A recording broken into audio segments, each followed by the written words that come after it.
Oh, hello out there. Look at this beautiful sunset. Arizona in the wintertime. Mm-mm. Good night for a campfire. I got it sparked. Let's see if I can get some kindling on this. Get some real fire going. Which is kind of hard to do down here because the wood available is pretty lightweight. Doesn't burn too long. Not like having a big old block of mahogany that lasts all night long. But nonetheless, let's get this fire going. Get some warmth. Get a little blaze. In the meantime, I'm going to share a little secret with you. A cooking tip that I just discovered a few weeks ago. And I wish I would have years ago. See, is every now and then, I like to have a can of soup. Chunky soup. Sometimes it just seems like such a hassle to pull out the pot, pull out the camp stove, or make a campfire just to warm me up some soup. Now I noticed I have a black dash and it gets pretty hot. So one morning, I was going through my bin, wondering, what am I going to eat later on that day? Well, I found what I wanted, and I put it on my dash about 8 in the morning. Shook that can every hour or two, put it back. By 2 o'clock, 3 o'clock, it wasn't just warm, but almost hot. Nice, good old hot can of soup.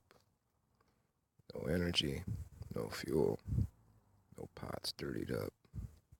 Clean, efficient. Set it and forget it. Sit back and eat it. What a charm. Well, anyhow, let me share with you what happened to me last week. See, it's wintertime in Arizona. Everybody's coming down here to escape the cold. Some are heading to RTR, some are just hanging out. Some are YouTubers, of course. Well, these cold Arizona wintertime nights and the sun setting so early, most of us fall asleep about 9 o'clock. It's pretty quiet. Well, this one night I was woken up about midnight, and I look out my window. 2 older, tinier Class A's parked 50 feet from me. I go, what's going on? I watch as a couple people stumble out the RV, pretty drunk already, pull out a table, set it up, set out their bottles of booze, couple glasses clanging, a lot of laughter. Now, I'm not a grumpy old man. I love to see people have fun. Kind of reminds me when I was a teenager, you know?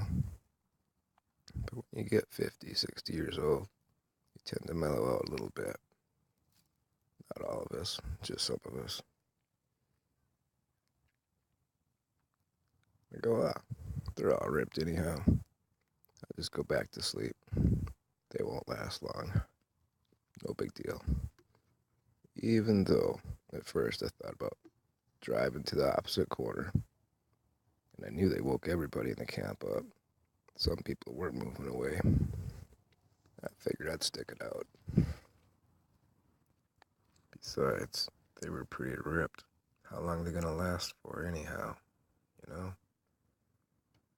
Well, about an hour later, I was hearing music, sorta, kinda. No drum beat. Didn't sound quite right. So I knew it wasn't a radio or an MP3 player. Oh, the owner brought a guitar out. Now, obviously, the owner didn't play guitar because this instrument was severely out of tune. I mean, bad. Eventually, I thought I recognized about 5 bars of an AC/DC song. It made me kind of warm and fuzzy inside all over again. Well, all this laughter started turning into hostility. See, I heard all this fussing. One of the ladies was trying to rip the guitar out of the hands of another. Give me that guitar! It's out of tune! I can tune it! Alright, good. Well, she finally did manage to get it out of her hands. She sits down, hits the low E string, boom, boom, boom, boom, boom, ding, breaks a string. Now the low E string is the thickest, heaviest string, and the hardest to snap. But she managed to. Well, now we got a 5-string guitar.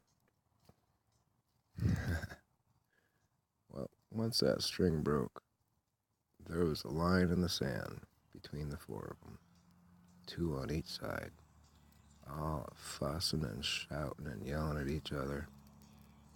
And I started hearing a bunch of banging. It's amazing when you have alcohol in your system, you could slam doors pretty hard, can't you? That's what I was hearing. Eventually, after all the banging, I fell back asleep. And wouldn't you know, when I woke up, first thing I did was look out the window. What was going on out there? Those familiar voices. Let's see, if you're gonna be on YouTube and have 20 or 30,000 followers, you gotta watch how you act out there, because people are gonna notice you. Let me tell you, what happens behind the scenes is nothing like what you see on YouTube that's filtered out by the creator. Not even close. And what I witnessed blew me away.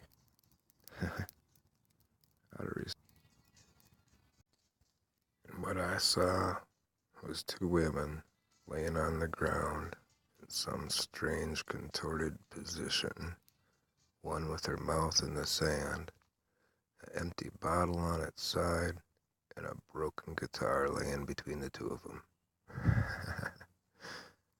I knew I'd seen enough. Besides, I had an event to go to down in Tombstone. So I quick got the van road ready. And me and Mika headed to the opposite corner of the camp. Finished getting ready and headed to Tombstone. Things were pretty normal there, at least for me. After that event was done, I came back to the camp because I figured most people were gone because the holidays were over. Me and Mika just wanted to regroup. My head was kind of sizzle, crackle, fried from the weekend. I needed a few days to get back on a normal plane, a few days of seclusion. Thought I found a pretty good spot to hide away at. At the crack of dawn, there's this knock on the window. You know that knock like officers do, with their keys in their hand on the glass. Clang, clang, clang, clang. That's kind of weird and nervy to wake up to that. I'm thinking, oh boy, now what's wrong? Well, I go and I peel a corner of the reflectix out of my windows, which are tinted really dark. And I look. There's this lady and her 2 kids standing next to her. And one of the little kids is going, Mommy, are you sure that's Eddie's? Eddie. That's not even my real name. That's just a stage name. It's a name I've used since 2003. It's been licensed with the IRS for commercial reasons for about 15 years. That was a relief. Not an officer. So as I'm peeking out the corner, she's rapping on the window again with her keys. Eddie, you in there?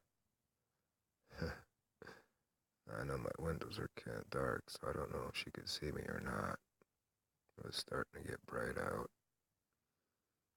I answer, yeah, how can I help you?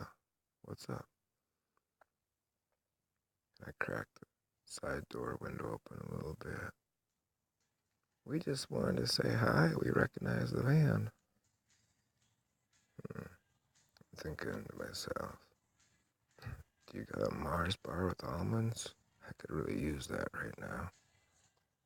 I even cracked the window open more and talked to you for a minute. Hell, if you got a 6-pack of them, I might even open the door and talk some more. I don't mean to be rude. Me and Mika aren't too social. We like to keep to ourselves. I mean, that's one reason you never find us around RTR. Just the thought of that just puts me in a sweaty palm trance. I like to be around people I know.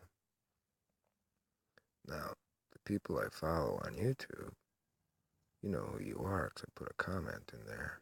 Every now and then I'll say something nice in the comments. Those are the people I enjoy. I mean, I get to see you, so I know what you're about, what you're like. There's a lot of people I don't follow, because I've already pre-screened them and they're just not anybody I'm interested in. Not my caliber kind of people. So you know who you are, and that's all good. And there's a lot of people that just watch videos. They're not even subscribers. They don't have videos. They're not producers. They just watch videos. And some never even subscribe. And that's all good. Hey, I love everybody, unless they do me wrong. So I can't be negative about any kind of situation like that. So we set our highs. I didn't have any glossies to sign or any postcards to give out. Felt a little bad about that. And she went on her own way. I closed the windows and locked the doors and put myself back in seclusion for a few more days. Much, much needed seclusion. Yeah, for sure. Because this next weekend is back to Tombstone again. So I need that time to regroup and get back to normal. Yeah, it's crazy what happens out here. But again, when you're on YouTube, people are going to recognize you. I'm not begging for subscribers. I'm happy with the base that I have. Besides, the videos that do make a little bit of jingle aren't anything to do with traveling on this channel. Yeah. So here we go. Getting ready for another weekend for New Year's Eve event. Yeah, I look forward to those. It's the few times out of the year where I can actually be me, be comfortable. Well, it looks like our fire is gone out, and all we have left is some coals. Just glowing in the dark. That pretty much brings this night to an end. I appreciate you coming by and listening.